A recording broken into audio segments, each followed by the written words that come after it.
Hello, passengers, and welcome aboard the TV Pilot's License with service to in-person podcasting. Yes. We ask that you please fasten your headphones, secure your podcasting device, and remember, sometimes, while distance does make the heart grow fonder, it's really nice to be able to touch someone once in a while. Welcome to the TV Pilot's License. Yeah. My name is Geoff Kerbis, joined by Rich Inman and Max Singer. And no, your eyes do not deceive you if you're watching on YouTube. We are podcasting and recording in the same room for the first time in over 100 episodes. Wow.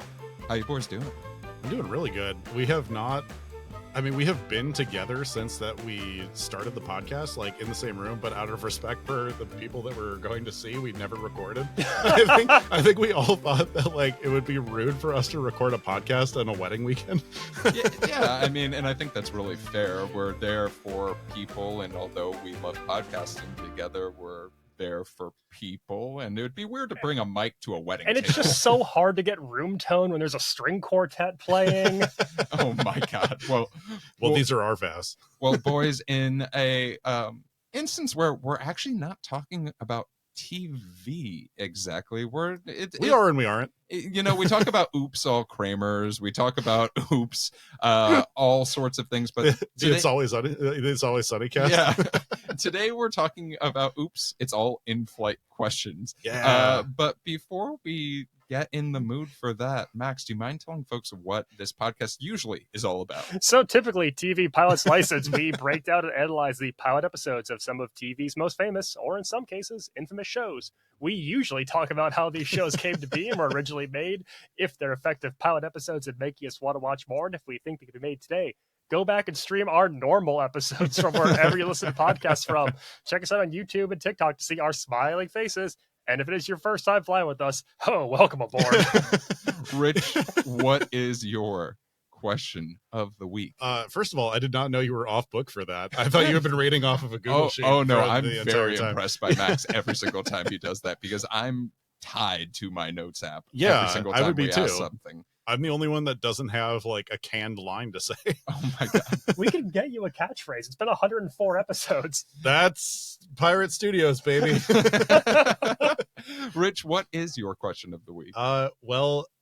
Since this is the first time that we've recorded together, I just want to know what you guys feel about what you guys are feeling right now. Like, do you feel since we're not following like a regular schedule, we're not following like we normally come with like an outline of every episode, like what are you guys feeling right now with the wings off, basically? I mean, I love a little bit of improv, right? Even though I've never taken an improv course in my life, I love to think Geoff, I'm good at improv. Within 300 feet of here, you could probably sign up for 5 different improv classes. And pay so much money to be a part of all of them. There is a graffiti-covered strip mall that they offer UCB classes in now down the street from us. Yeah, I saw it. I saw the sign for it. Yeah. Oh my gosh. But I think the interesting thing for us is, especially since we're recording in person, no matter how much technology we have to be able to record remotely, it's really nice not to have to deal with Zoom pause, right? We are so goddamn polite to each other most of the time when we're recording. And yeah, most of the time, like there's a 1% time where like we all talk over each other, and that's fine. But it's really nice to just be able to riff off of each other and get natural selection and natural pauses, and like that's fine and that's great, and I'm really excited about that. And I do feel like an all in-flight question episode is the best format for today, because it's just an excuse for us to yap for an hour, basically. Yeah, exactly. It is very just natural. We don't have to worry about like, oh, what's the plot? Are we diving in too much into the B plot of this episode? But no, like, it's really great. No, we are not going to get too deep on this episode, or we can't go too deep on this episode. I think this is all like opinions, like a peek behind the curtain. All that good stuff. I think this is just like, I want to take advantage of the small amount of time we have together until we eventually make enough money to fly Geoff out here. But I do think that, like so many of the best pilots we've covered on this podcast, this recording really answers the question, why is today different from all other days? Oh, I do actually have a second question too. Is there anything in your minds that about the future of this pilot that you think will come to be in like the next couple of years? I mean, in a world where we are successful enough that we have sponsors and stuff like that, I'd like to potentially make us recording together a quarterly thing where Sure. I fly out and we record a few episodes in person, maybe do a live show in person as well. And then, that is my pie in the sky goal for this podcast, making just enough money to fly me out to LA. To sell out Madison Square Garden. I am just really appreciating being in a room with central air right now, and I want to get a place where I could podcast that has central air. Oh my God. Well, we're moving both of you guys out. well, let's talk a little bit about the synopsis of this episode yeah. of this podcast, because it's a little bit different than any other podcast we do, in that we are only doing in-flight questions. We reached out to you, the frequent flyers, to get a better understanding of what questions do you have for us. And there's a couple of different ways that folks submitted, right? You can always, if you're interested in shooting us a question, you can shoot us a question at tvpilotslicense@gmail.com. You can also go to tvpilotslicense.com if you want to submit a question, and that will direct you to a question fill out form, which I'm very proud of, and that did take way too long to make. Yeah. If you are looking to shoot us a voicemail, because Google Forms. we do have a couple of them. We do have folks that love to share their voice and their opinion via voice. You can shoot us a voicemail at 213-290-1713. We are live on the air, so call in. I really want to make you do a Howard Stern impression the entire time. Wait, are you turning this to a morning zoo? Yeah. Oh I my need God. like a toilet flush down and a siren. So let's talk about our first question today. Let's do it. And we're going to go a little bit off of TV today and talk a little bit more about movies. Our first question comes from Sydney from New York, who is definitely a frequent flyer, and Sydney. we love to hear that she's still listening to the podcast. I know this is a TV-based show, but what is your Letterboxd top 4? And that's a huge question. That is something with some depth. That shows a lot about our background and personality. I think it's almost more personal than your social security code. Which we will read live on air if you stick around until the last minute of the Howard podcast. Stern voice. But Max, it looks like you have some thought behind this, so I want to hear from you. I'm so excited to do this. What's your Letterboxd top 4 has become the new, like, what are you wearing on the red carpet? It's the hottest question in Hollywood. And normally when people answer this, I don't buy what you're saying. Like, Sure. I people always name the 4 most impressive movies they know. And I just refuse to believe that half of these actors, their favorite movie is like an avant-garde German black and white art house film. It's all The Day the Clown Cried by the Jerry Lewis band movie. I'm sorry. You've been on location for 3 months, shooting 16 hours a day. You're not coming home and watching that. You're plopping on the couch and you're watching the 1999 action thriller Double Jeopardy starring Ashley Judd and Tommy Lee Jones. That's what you're watching. Anyway, my Letterboxd top 4, I'm going to go with Raiders of the Lost Ark. Very nice. Just the pinnacle of action adventure. I think it's just the standard bearer still 40 years later. I'm going to go with When Harry Met Sally, just my favorite rom-com of all time. Little bit left of center. I'm going with That Thing You Do, the Tom Hanks written and directed, like, pop music comedy from 1995. I love that movie so much. And then final one, number 4, I'm going Moonstruck. One of my favorite scripts of all time. I love John Patrick Shanley as a writer. It's my favorite Nick Cage. It's just a delight every time I watch it. It just makes me feel good. That's Cher and Nick Cage and Sylvester Stallone, right? No, Olivia Dukakis. Oh, okay. But yeah, okay. Multiple Oscar winners. Just one of the best rom-coms of the 80s. I just love it so much. Fuck yeah. Rich, do you have a top 4 that you want to share? I have never thought about this, and I'm not on the same circle of the internet where they talk about this.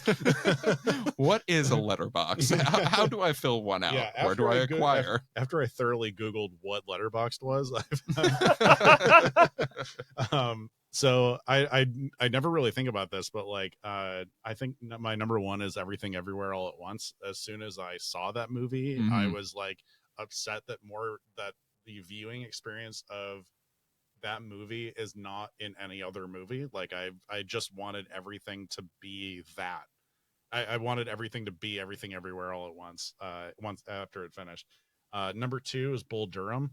I think of anything, like it is a rom-com with that's all baseball, and and that's how Rich likes his romance. but it's also heavily on the calm part of it. I feel like Oh, for sure. rom-coms, like even like When Harry Met Sally is like fucking amazing. Like it set the standard for what a rom-com is supposed to be, but also like I don't think people watch it because of how funny it is. I think people watch it because of like how true it is and how well it's shot and like the actual script And the fits.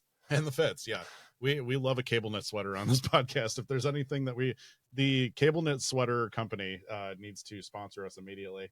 I also went with a band biopic and went with my boy Dewey Cox with Walk Hard. Ooh. I think Walk Hard is the perfect satire movie. I absolutely no notes.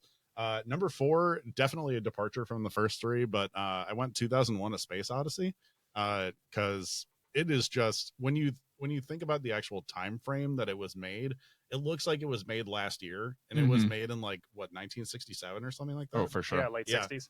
Yeah, it was like it was like at the peak of like the space race and everything like that. It is perfectly done. It is gorgeous. It's enigmatic. It's beautiful. And yeah, it gave me an appreciation for Kubrick at a young age. All right. Well, I'll give my 4 because I literally had to sit down and think about this. Geoff changes his 4 every single day on his notes app. I mean, genuinely, yes, it is a vibes based list.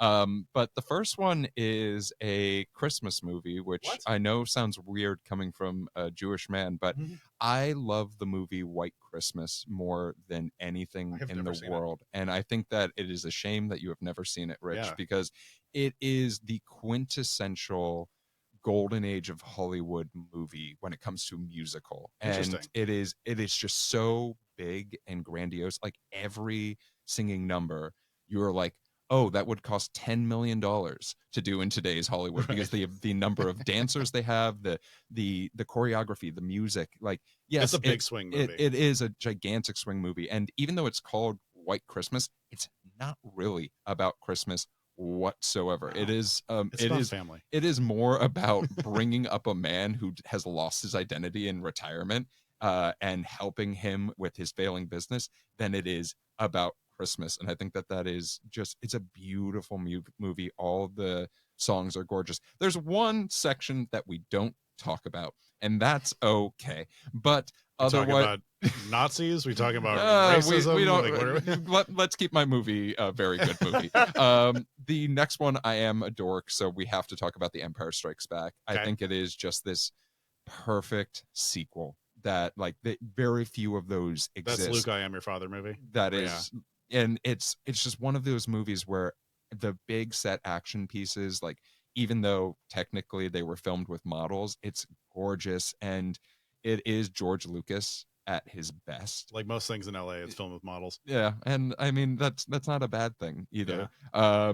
The third one is, I had to throw Quentin Tarantino on here, and Pulp Fiction. Smart. I think Pulp Fiction is such a unique storytelling movie, and it's so well done, but at the same time, it did spur so much thought and so many copycats that when you're seeing something, it's sort of like Space Odyssey, right? Like some people watch 2001 Space Odyssey now and they're like, oh, this sucks.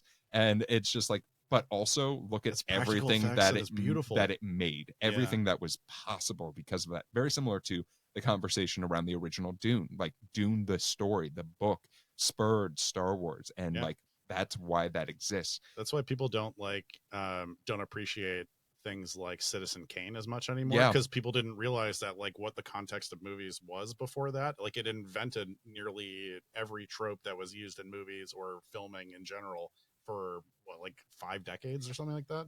Yeah. And fourth on my list, I was having a debate because I love the movie Goodfellas. I absolutely adore that film. I think it is such a good biographic, like, do you trust the narrator sort of story? But I went for something that's a little bit more lighthearted, and I think is, we talk about the fully encompassing, can everyone in the room enjoy a movie, and it's The Princess Bride. The Princess I just Bride watched that for the first time this year, and it is just such a good, everyone from, the child in the room to the grandfather in the room can watch this beautiful storytelling that was so well acted, beautifully shot. The costumes are amazing. Like, and just reading, like, I've read the Carrie Elwes book about The Princess Bride, and I hold that movie really close to me, and maybe that makes it a little bit tainted. It's not a perfect movie, but it is a movie that I just absolutely adore. I can sit down anytime that's on and be like, cool. But that's what I'm talking about. That's what these 4 should be. It's not the 4 most impressive movies you've ever watched. It's like, what are the 4 things for you? Have I told you guys when I waited on Billy D. Williams at a restaurant in LA? No. So when I used to be a server at a restaurant in West Hollywood, I had Billy D. Williams one night, and it was one of those nights where like he was holding court in a corner booth, and every single person in his party got like an iced tea or an Arnold Palmer to drink. And he kind of gave this disgusted look at everyone at the table, looked side to side, and goes, "And I'll have a Chardonnay." I was like, "Oh my God, it's Billy D. Williams." Let's go on to a little bit more of a controversial question. Okay. We got a question from John in Atlanta, and it is, should not shows John from be Cincinnati. released weekly or all at once? And I think that there's a lot of questions around this, right? Like, I think all 3, if I had to guess, because we haven't talked about this at all, I bet all 3 of us had the same answer. all right, let's put that to the test with a very simple 3, 2, 1. Weekly. Yes. Yeah, I I knew think it. we are all in agreement. But Rich, before we just move on to the next question, let's give it our due. What do you think is the problem with binging shows on TV? Well, okay, so binging shows is totally fine if it's like if you're doing like a rewatch, if it's a show that's been off the air for a while or something like that, no problem with that. I'm always binging 30 Rock and News Radio, and then I have like American Dad just going on in the background when I'm doing stuff at home. His Letterboxd top 4. Can you do TV on Letterboxd? No. Okay, damn. That changes my whole list. Yeah, I would say like, because things that drop all at once, like The Bear, like I Think You Should Leave with Tim Robinson, stuff like that. It like my inclination is just to hit next episode over and over and over again. But you don't get an appreciation for what you have unless you do it once a week. Like, I think one of the best examples is both Abbott Elementary and What We Do in the Shadows. They Sure. build a lot of suspense around each episode. They're like, oh my God, it's appointment TV viewing now. Things like, reality TV does the same thing. They don't drop all at once. Mm-hmm. Yeah, I truly like, I love the suspense. I love the, like, being able to, if you forget about a show for 2 weeks, having 2 to go back to back was like, what a treat. But yeah, I think that's all I got. Max, what about you? Yeah, it's got to be weekly for me. You lose the water cooler talk when you drop things all at once. I think it's very weird to have shows that we're calling peak TV and making big contenders in prestige and audience popularity where we can't talk about it simultaneously. Sure. Yeah. And I like the notion of, we watch it, we have a week to discuss, we have a week to make theories, and then we move on to the next one. Shows like Scandal became huge because you could live tweet along with the cast, and they were interactive, and they built such a following that way. HBO Sunday nights are so effective in doing that as well, and you just lose that with the all at once drop. Also, like, it's kind of like in college and high school. You don't retain information when you cram for the test. There are so many shows that I have watched recently that I cannot tell you what happened in entire episodes of it. It all becomes one big blur to me, and it just doesn't feel like it has that lasting impact. It just feels like I'm trying to consume rather than appreciate sometimes. I have that exact feeling about this latest season of The Bear. I watched the whole thing. I have no idea what happened anymore. So for myself, I relate to that idea of the water cooler moment. And unfortunately, although I'm a big sports fan, I feel like sports has taken over that water cooler moment for a lot of people. I thought you were going to say you wish they showed all 17 Eagles games at once. Drop the whole season. Yeah, well, you say that jokingly, but like I was actually going to bring that up as like the example of why. Right? Could you imagine if the entire Rich, let's go to baseball so I can keep your attention for a little bit. Excuse you. So imagine if all 162 games of Major League Baseball dropped at the same damn time. I wouldn't watch any of them. Yeah, Rich wishes he can get this White Sox season over with. Truly. Just drop it so I forget the season existed. But that's the thing. And it's that's like season whatever, The Wire that everyone hates. That's sort of what's on my mind, though, right? Is the idea of like, could you imagine all sports dropping at once? The entrants would drop off. You don't have those talking points. The ESPNs of the world would drop off in the world 2. The first 2 days of the NCAA tournament feel like that for me. I'm just like, I don't care about any of this. There's just so much happening at once. I'm not. These games are starting at like 11:37 in the morning or something like that, and it's like the next one starts 20 minutes later, and like it's just all day. I'm like, I don't have to watch anything. And you're doing content on True TV now? Are you serious? Well, that was fun to talk about. Let's go into our first voicemail of the day. Just for a reminder, folks at home, you can send us a voicemail at 213-290-1713. We're live on the air with Max. He's a stripper down in Atlanta. Oh my God. Well, let's go to our first voicemail, and it comes from a familiar voice to us by the name of someone called Rosie from New York City. Hey guys, this is Rosie. I have been a guest several times on this fantastic podcast, and I was wondering if you could all cast each other in a pilot. What pilot would you choose? And who would you cast each person as? Let me know. So, Rosie, first of all, thank you so much for your question. Literally an utter delight to always talk to Rosie. So I could not think of a better question from her. And I have a wonderful list for the two of you. Please. Because I was thinking about this long and hard, really burning the late night oil. But we're starting off with Rich. Rich, I thought about it. I thought, who could Rich possibly be? John from Cincinnati. We're coming to LA, surprisingly. And we are going to the show Barry. And I specifically could imagine you either as Gene, played by Harry Winkler, which I absolutely adore that character, or more appropriately, NoHo Hank.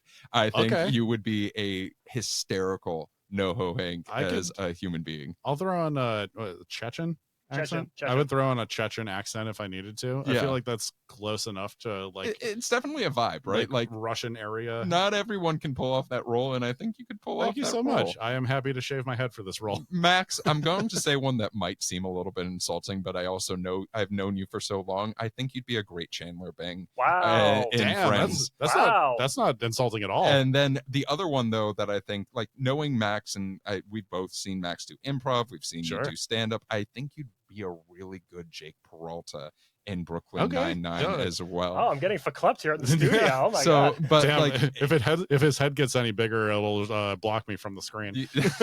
We're gonna have to find a new studio to record it.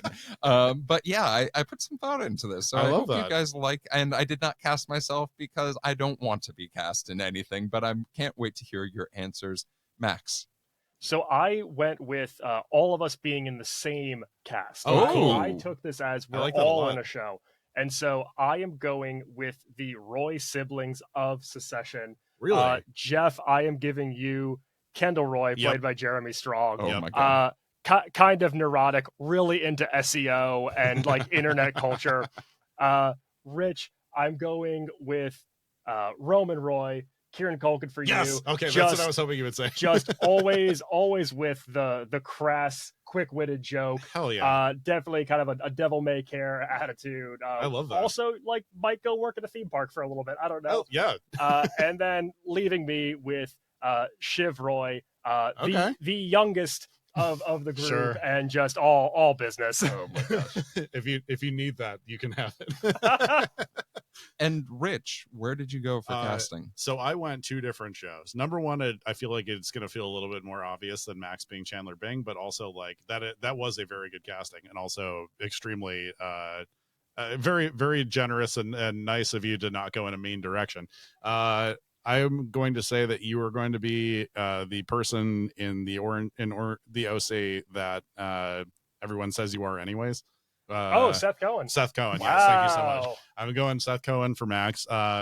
Geoff, I'm putting you in one of your favorite shows, Community, but Oh no. Who am I? I'm making you be Pierce. Absolutely not. Jeff is leaving the show. Jeff is now cast as Pierce Hawthorne. I bet you thought I was going to say Jeff Winger. That's just the way it is. Yeah. Your street's ahead of that one. Oh god. Oh god. Well, that's a great question. Thank you, Rosie. It's a really great question, and thank you so much, Rosie, for that question. All right. We have another question coming in, and this is from Ben in Richmond, Virginia. And Ben asks, if you could only watch one show for the rest of your life, what would it be? Rich, are we giving the same answer for this? 30 Rock? Oh, okay. No, different answers. Okay. The answer is no. What was your answer? I was going to say The Simpsons. I mean, I expected one of you two to bring up The Simpsons, because I think that is something that I associate that show with the two of you so much. And Rich, I do associate 30 Rock with you. Every time that like it comes up, I'm just like, yep, this is Rich's show. He's probably watching at the same time because that's how TV works. I think 30 Rock is good front to back. I think The Simpsons, I would have to limit it to like seasons 1 through like 13. Like, I couldn't just sit on a desert island and just watch like season 33 of The Simpsons or whatever. Oh, no. In this situation, though, I've got seasons 1 through maybe 15. Okay. That's several hundred episodes of TV there. Totally. And I'll just shuffle through those and I'll be good. Yeah. All right. I like that. I'd be happy with either one of those. Well, thanks so much for that question, Ben. Let's get a question that, Max, might be a little bit close to home for you, but this is from MK from Los Angeles. That's my wife.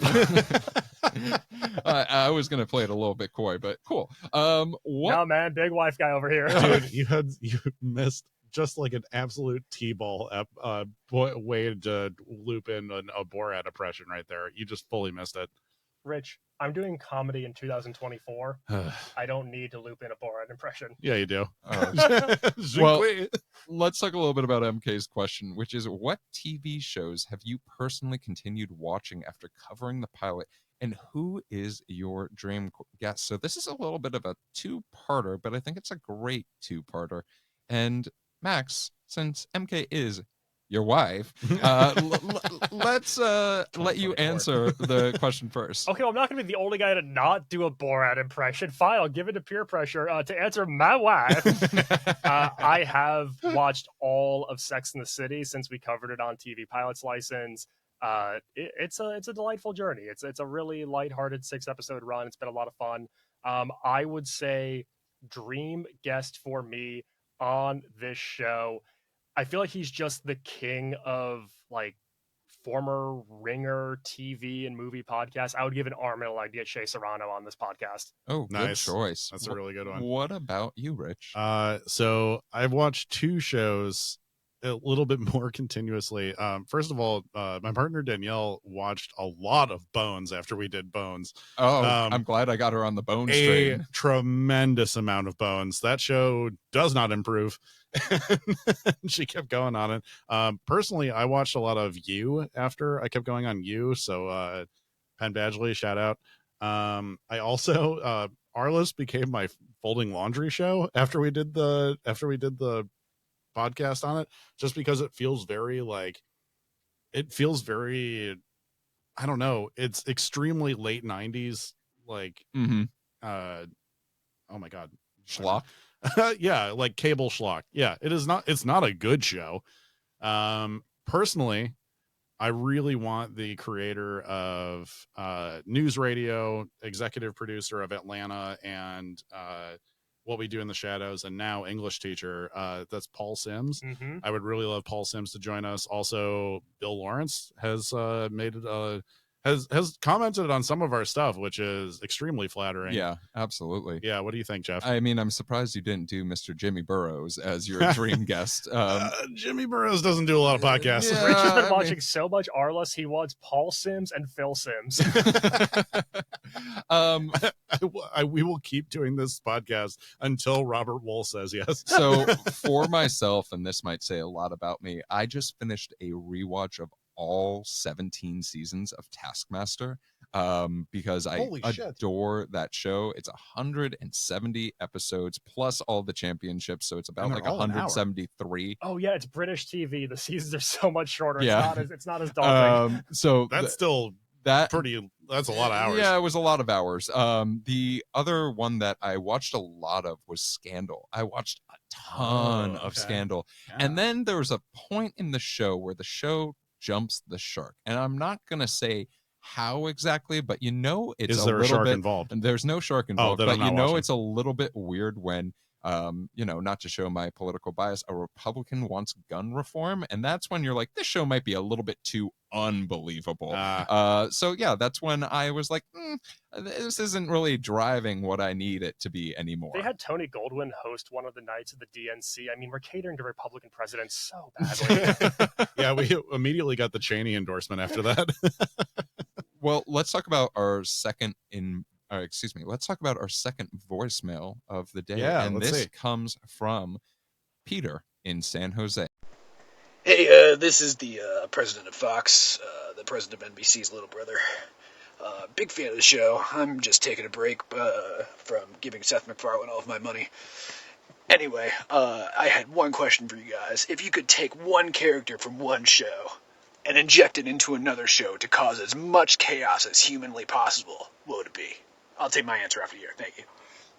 All right. Well, thanks, Peter, for that question. Yeah, I love that question. Rich, what are you going to do? And I do believe that was the president of Fox, my little brother. And I just want to remind him, we won't forget about you taking Seinfeld. So, so what I'm going to do is I'm going to take the Simpsons from Fox. The Simpsons are on NBC now. Personally, I would say throwing Charlie Kelly into any situation would be amazing. I'm going to take Charlie Kelly and put him in the West Wing. I want someone doing Charlie work for the president. Oh God. Max, do you have one? I am taking Suki from Gilmore Girls, played by Melissa McCarthy, Nice. the chef of the inn, and I am inserting her into the kitchen in The Bear. You son of a bitch.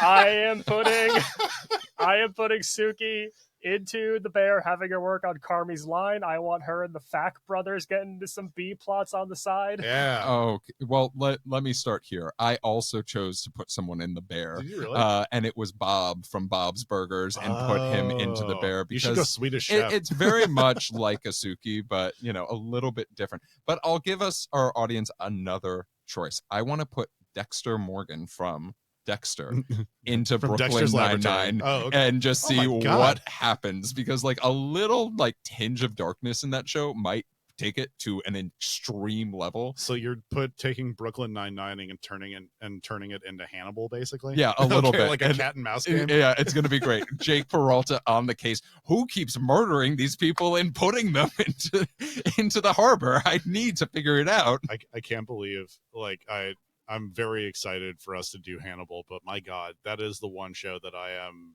truly horrified was on network television. It is one of the goriest things I've ever seen in my life. Oh God. Well, Peter, thanks for adding a little bit of chaos to our life. And we got a voicemail from another familiar voice that I think we should share. And this is from Karama. Hey, TV Pilots License, longtime listener, first time question asker, and I gotta know, what is the pilot that you are most dreading covering? Well, Karama, we love you. Thank you for that very terrifying question, because I've thought about this a lot. And really? I have one that is top of mind for me, because I think it will be very polarizing. And I'm here to tell the audience the pilot for The American Office is a terrible, terrible show, and I can't wait to do it, because it's going to be one of the first historic shows that we talk about, where I'm pretty sure when I ask us, would we watch more of the show based off of the pilot, I'm expecting all three of us to say absolutely fucking not. Yeah, but it is. You've seen the British Office, right? I have seen the British. I have seen that pilot. It is like word for word the same as the British Office pilot. And that's the weird thing about it, is it is very much like, let's just change the clothes of this pilot and change the accents in this pilot and hope that it goes well. And there's something that feels off about the vibe of it the entirety of that time. Right. Yeah. You can see the moment where the Office, like the actual like writer's room, tends to like gel and actually figure out what these characters are supposed to be. Because I've heard like Larry Wilmore, who was in that writer's room, talk about what Michael Scott was as like their id or whatever the fuck. And it was like, just hearing him explain that, it like reframed how I view TV pilots. It was just like, oh, Michael Scott is like everyone who like is desperate to love themselves against everyone else's wishes. And I'm like, that's brilliant. Rich, speaking of that, what is the show you're dreading to have to do? So personally, I am most dreading doing a show that has a ton of reverence. And for that, I'm choosing The Sopranos. And Oh, God. And now I want to drop a little piece of information that I've been hiding from you guys from a couple weeks. That I have been looking for a special guest for us for The Sopranos, and they actually did, or their team wrote me back. And let me just give a little bit of an email that I sent out to them. So I sent this out to something called the Carthage Group. This is going to seem an odd request. I assume most people reach out to you not for this reason. What I am sort of reaching out to you about is a podcast I co-host with my best friends about famous and infamous TV pilots called TV Pilots License. I recently heard a story that you had requested the final episode of The Sopranos from HBO executives that you knew personally, because you were going to be mid-travel when it aired and you wanted to be able to talk about it with everybody else. That's exactly why we would love to have you talk about the televised art we champion in our podcast. So, Vice President Gore. Oh my God. We are covering the Sopranos pilot, and we would be immensely honored to have you on as a guest. Thank you kindly for your consideration. From the Carthage Group back, this is Al Gore's personal, one of his team members, I guess. We appreciate you reaching out to and inviting Mr. Gore to take part of your podcast. Unfortunately, he is very much overcommitted right now and cannot participate at this time. Best wishes and much success with your podcast. Personally, Heidi Al Heft, Gore. info box, info@carthagegroup.com. Oh my God. Max, what would have you done if President or Vice President Gore was on the podcast? Oh man, well there's a parental advisory sticker on this show, so what would he have done? So Max, what is the show? You heard Rich doesn't want to do your beloved Sopranos just because of the reference. I'm just nervous about it. I'm nervous about not being able to cover it in the depth that I want to. What's the show that you're a little bit worried about? I want to preface my answer by just saying I have such reverence and respect for all TV shows and the work of all showrunners and actors and casting agents involved. So if you are listening to this and I name your show, it's nothing to do with you. I'd love to work with you in the future. Please keep me in mind for anything. I actually also picked The Sopranos. Did you really? Yes. I knew that we would never be able to do it right without Al Gore.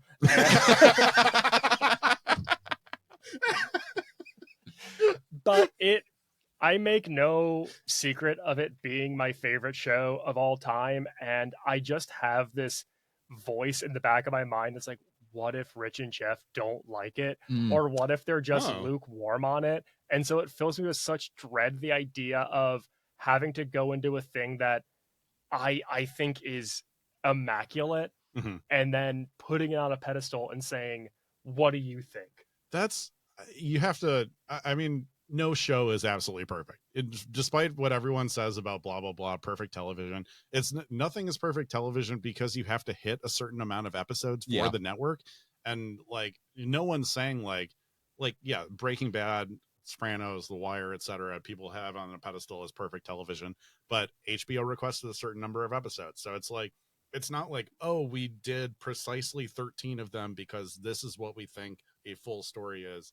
It's not like people consider Breaking Bad perfect TV because it's a perfect 5-act structure, basically, because there's 5 seasons of it. They stopped right when that was going to be over. But again, they probably did 22 episodes on each one to fit into that.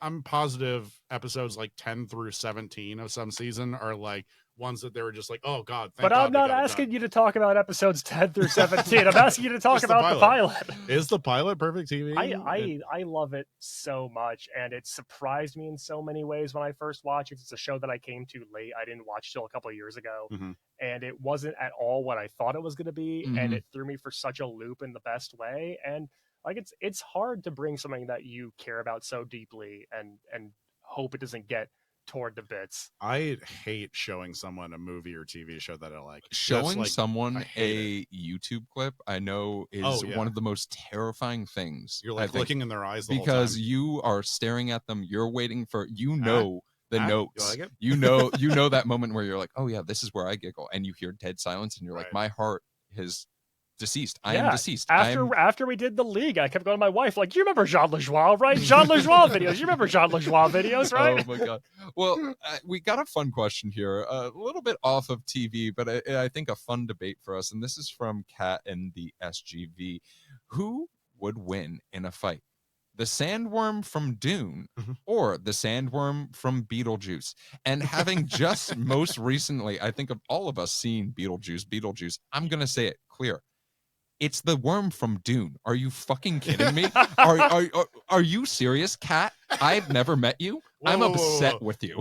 This is the closest you've ever been to the San Gabriel Valley. Do not start making enemies. No, I come and find me. Come and find me, and I will fight you. I literally watched sandworms destroy entire populations in Dune 2.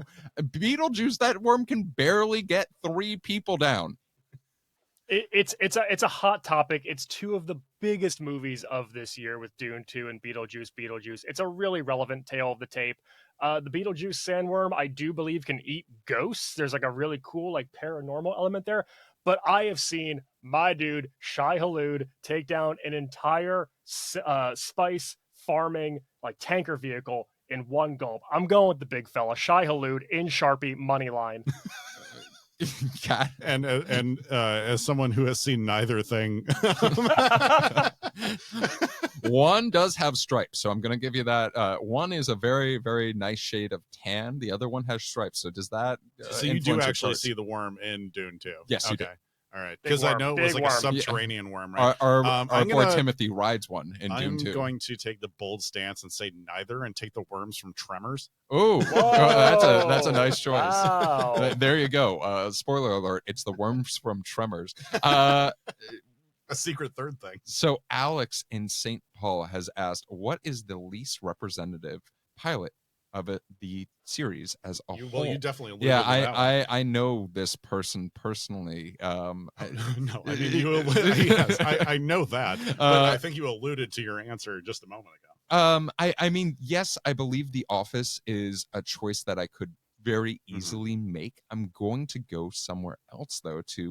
I think that, and I'm going to put a stance down. While the USA Network has a ton of very popular shows, I think they have fallen into the trap of their pilots not being representative of their shows, because their pilots are an hour and a half of TV. Dude, that Monk pilot with 2 hours, and it's kept me. And I'm going to be honest, if you, the audience, are wondering why we haven't done Psych yet, holy shit, it's a 2-hour pilot. It's 2 hours? Yeah, it's with ads and stuff like that. If you're paying for Hulu, not Hulu ad free. And the one that I've been keeping from y'all is Royal Pains, is a show that I've been watching a ton of recently. It's very easy watching. Canadian show, right? No, it's based in the Hamptons, and it's lovely. Okay. But it is a 90-minute pilot, and I just in the back of my mind think Rich is tearing out his like eyes, his fingernails, everything, because he's just sitting there being like, why is this 2 hours? This could be an easy 45-minute pilot. And it's not so much, I'm sorry, Alex, I love you very much, but it's not so much a pilot. It is a network that has pilot problems because they think they have to make movies instead of making 45 minutes of TV. Right. Yeah.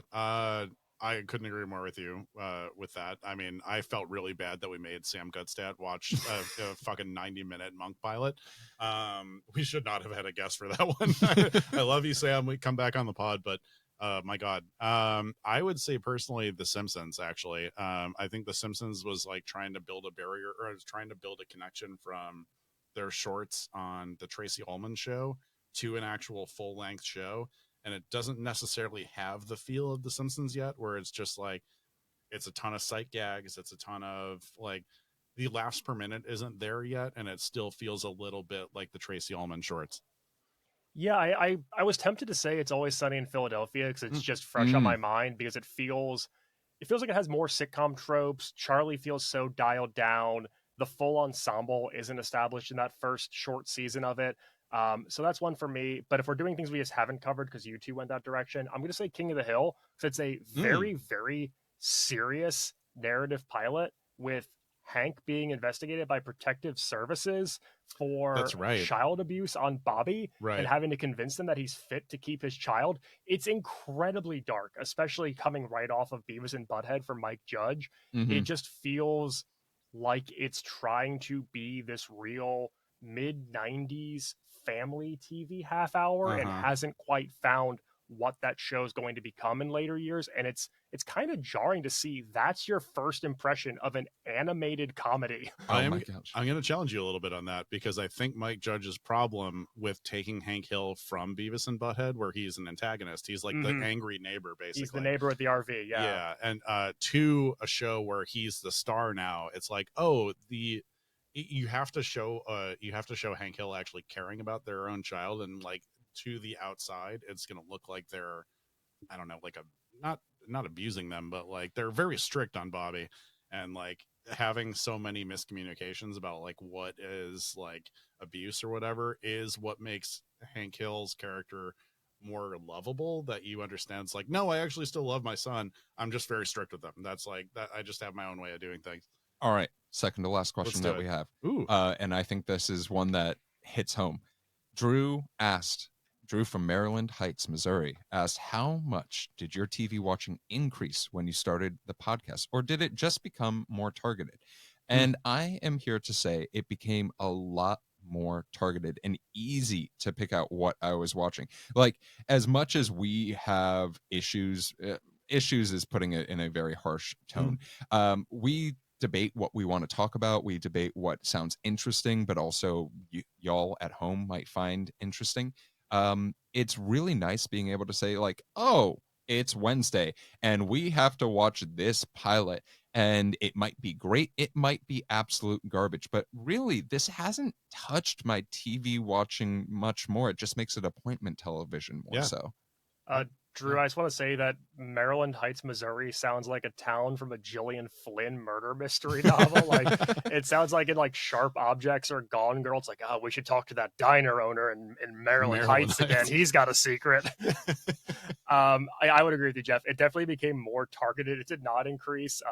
Having to do prep for this, I find myself actually binging a lot less newer TV than I would, or I find myself going into bizarre comfort non-scripted TV that I probably wouldn't do because I have to actually think about TV for this. Like, sure, I don't know. My last two TV binges have been Owning Manhattan on Netflix and The Secret Lives of Mormon Wives on Hulu. Oh my God. So when I'm not prepping for this, I'm really firing on all cylinders. I will say I do watch a lot more reality TV than I did prior to us recording. Like Love is Blind, I'm in the Love is Blind universe. I just watched the UK version. It was amazing. I recommend it to everyone. Yes, I am thinking for one of our Patreon, when we launch a Patreon, we're going to do Geoff's Reality TV Corner where I talk about it for 15 minutes every week.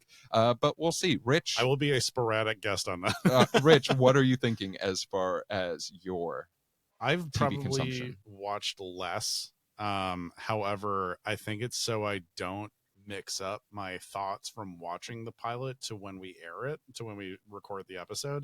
I think it's just like, I don't want to confuse any plot points. I don't want to I want to come in having just watched it like immediately. And then I guess I just have shows going on in the background that I'm not really paying attention to. I have not watched more reality television. I fucking hate reality television. Get that shit away from me. However, I did just watch the first episode of the second season of Traitors and I just love Alan Cumming so much. I am like becoming a major Alan Cumming fan. But yeah, I would say less TV, more targeted. And then also just like background noise shit. I agree with what you said though, where it's like you don't want to keep watching something no matter how much you like it before we do the recording. Yep. I've got so many like just tabs open, like tabs in my brain that are open of shows that I want to go back to. Yep. And I keep saying I'm going to watch 16 different things, and then I just watch the next episode of Secret Lives of Mormon Wives. Oh my God. Well, gentlemen, this flight is coming to a close, and it feels appropriate that we end with this question from Michael in Brooklyn. And Michael asks, you've done over 100 episodes about TV show pilots, but what are your favorite and least favorite series finales? And I'll kick us off with my favorite series finale of TV is The Good Place. That is I have it on my list. That is, to me, a perfect episode of television to end stories but keep the universe going, and it's really, really beautiful. I was such a mess from that episode, like 3 days. From the series finale. From the series finale Okay. of that show, I was sobbing for like Okay. 3 days intermittently. Whoa. Because of that, because I was just like, it was so powerful and well done, and like, yeah, I love that show. I really tapered off more on than that show. I highly recommend you just watch the last 3 episodes and realize how Interesting. special what they made was. Okay. Rich, what about yourself? Oh boy. I am a absolute sucker for TV finales. Like, I will cry at like fucking everything. Like, if I had just like sit down and watch the Cheers finale right now, having known almost nothing about the journey of any characters, and I will still cry. If I watch this, ditto for the MASH finale. I would say the original Scrubs finale is pretty perfect TV. This is like before they got the renewal of it, the cast change. Dave Franco's on the show for some We don't reason. talk about Dave Franco seasons. Yeah, I would say like the pilot, or I'm sorry, not the pilot, the finale on that part of it is pretty perfect TV. Really love the finale of Ted Lasso. I would say like anything Bill Lawrence, I'm like diving right in. Worst finale. Oh God. You don't have to have one. I just had it. Let's go with the second Scrubs finale. Max, what about you to round us out? So favorite, I'm going Mad Men finale. I Nice. think it's that idea choice. of life's gonna go on. Don finds, Nirvana on a cliff in California, and all it does is give him his next ad idea. He's always gonna be Don Draper and go back to that world. Least favorite, I'm gonna fight you on this one, Rich. I'm gonna say Ted Lasso. Bill, I love you, but I'm sorry. Really? The weird CGI Stonehenge wedding sequence, the ambiguity of it. It felt like it was so rushed in season 3 to get plot points to an ending. It felt like they were just trying to get to that finish line, and I finished and I was like, okay. And we're over, then we've already greenlit season 4. Yeah, exactly. So Bill, you have a second shot at. So they basically, I mean, so I've seen a couple shows do this where they're ending the season unsure of like, oh, you know what, I could pick. I really did not like the season or the finale of Our Flag Means Death, because they left it in a what's it called? Cliffhanger. Not even a cliffhanger. It's like they kind of were just like, they didn't know, the production team did not know if they were going to keep going or if the show was going to end. Are you saying it was adrift at sea? Yeah, It was adrift at sea. It ended way too fast. It was like too easy. All these characters, like finales and stuff like that, the wrap up of it. And I think it was just because like they had no idea if they were going to get greenlit, because that's when the strike happened. And I will just end us in saying that everyone believes that the ending of the original series of Game of Thrones was awful. But gentlemen, our flight has come to a land, and as much as I'd love to stay here and talk to you two for another couple of hours, I think that the folks at home probably would like to be able to listen to something else while they're doing their laundry. But in case that folks want to find you before they listen to another episode of TV Pilot's License, Max, where can folks find you? You can find me going up to strangers on the street and asking them for their Letterboxd top 4. You can find me on all things social media at Maxwell Sing. You can find sketch comedy from myself and Rich over on TikTok at Dadwagon Comedy, along with the TV Pilot's License. Beautiful. You can find me finding other people who held one of the nation's highest offices to come on the show. You can also find me on Instagram at Damn That's Rich. And Kat, come and find me in Minnesota. We're gonna duke it out as far as. I love that you're right by the San Gabriel Valley right now. Nope. You gotta find me. You gotta find me. No, but if you're looking for me on social media, you can find me at Run Jeff Run. If you're looking for the TV Pilot's License, you can find us anywhere you listen to podcasts. You can also watch our smiling faces on YouTube at TV Pilot's License. If you have a question for the show, maybe an in-flight question, you can submit those at tvpilotslicense.com. Shoot us a DM on Instagram, or you can give us a call at 213-290-1713. Make sure to watch out for some of the fun stuff that we have coming up. And make sure to give us a comment, shoot us some feedback, or maybe leave us a 5-star review if you like this, because we'd love to do more of them if you love it as well. But With the plane landed and the seatbelt sign off, we look forward to flying the bright skies of the TV world with you again soon. Until then. Mike Pence, come on and talk about taxi. We'll see y'all, everyone. God.